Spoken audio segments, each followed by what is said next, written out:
No, not only just fall in love, but to lose myself in love. To completely come out blank. To come out like an empty slate on which new stories can find a home.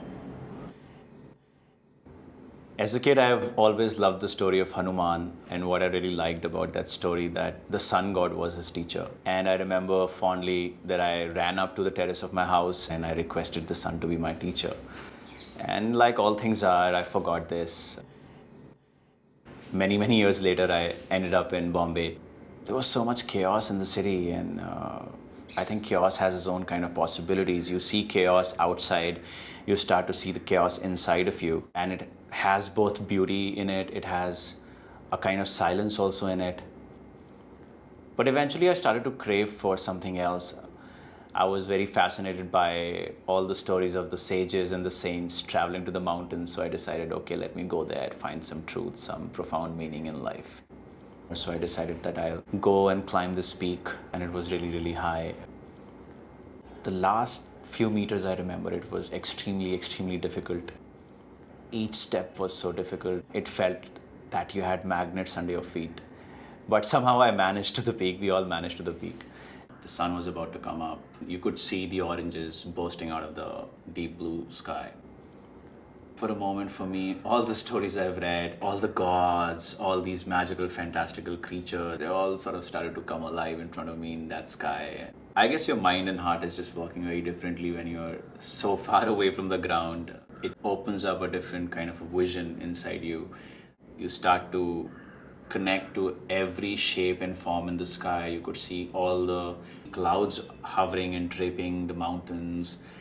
You just are able to see so far away as well when you're on such a vantage point. I think they see you back too. And in that moment, I felt that I was connected to everything I was experiencing, and whatever I was experiencing was equally connected back to me. That feeling got imprinted in my mind, it just got imprinted in my heart. And when I returned to the base camp, I instigated this conversation with a person who was a tour guide, and he started to tell me about his mountain experiences and expeditions. And in that vein, he told me that he's done that peak from where I was coming down some 200 times. That little arrogance I had of accomplishing going all the way to the top of a mountain peak just got washed away.